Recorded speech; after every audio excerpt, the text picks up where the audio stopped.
அனைவருக்கும்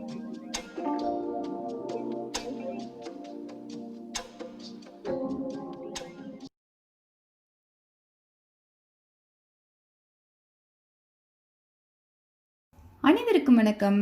இன்றைக்கி நம்ம ஐத்தி கிச்சனில் என்ன பார்க்க போகிறோம் அப்படின்னா, ரொம்ப சீக்கிரமாகவே செய்யக்கூடிய மின் சாஸ். கற்போம், கற்றதை பிறருக்கும் கற்பிப்போம். ஜாலியாக இருக்குது. பழமொழி எப்படி செய்கிறதுன்னு பார்க்கலாம் வாங்க. நான் வேர்க்கடலை நல்லா வறுத்து ஒரு கைப்பிடி அளவு சேர்க்குறேன். இது பேக்கெட்டில் கூட வறுத்து உப்பு போட்டு விற்கிது, அதை கூட நீங்கள் சேர்த்துக்கலாம். அது கூட நம்மால் பேபி வெள்ளரிக்காய், சின்ன வெள்ளரிக்காய் நம்ம ஊரில் இருக்கும், வெயிலுக்கெல்லாம் போட்டு கடிச்சு வாயில் சாப்பிடுவோமே, அதை இங்கே என்ன பண்ணியிருக்காங்கன்னா பாட்டிலில் போட்டு நல்லா வினிகரை ஃபுல்லாக ஃபில் பண்ணி உள்ளே அடைச்சி வச்சிடுறாங்க. அது உள்ளவே இருந்து ஊறி அப்படி மரகாசுரம் புளின்னு புளிக்கும். அதை நம்ம இது கூட சேர்க்குறோம். நம்மக்கிட்ட அது இல்லைன்னா டைரெக்டாகவே சேர்க்கலாம், ஒன்றுமே பிரச்சனை இல்லை. 4 சேர்த்துக்கங்க. அதுக்குள்ளே ஊற வச்ச வெங்காயத்தையும் எடுத்து சேர்த்துட்டேன். ஒரு வெங்காயம், 2 பச்சை மிளகா, 1 டீஸ்பூன் உப்பு,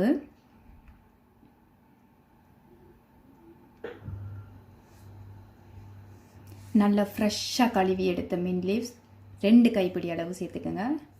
அதில் 2 table spoon vinegar, white vinegar சேர்க்குறோம். ஏன்னா அப்போ தான் கருப்பு இல்லாமல் அப்படியே நம்ம எந்த கலரில் அரைச்சி வைக்கிறோமோ அதே கலரில் அதே மாதிரி இருக்கும் பாருங்கள்.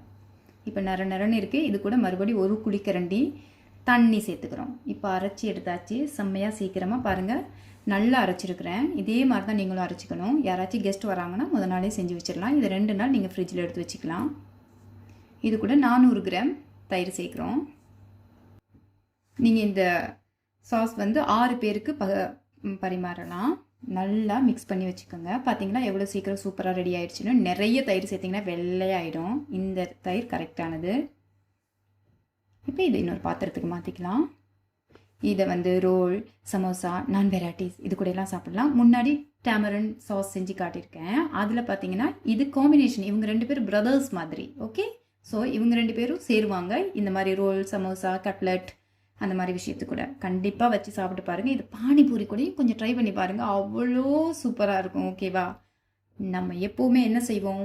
ஆரோக்கியமான உணவு, ஆரோக்கியமான வாழ்க்கை. இன்னொரு ரெசிபியில் உங்களை சந்திக்கிறேன். ஐத்தி கிச்சனுக்கு சப்ஸ்கிரைப் பண்ணுங்கள். பாய் பாய்.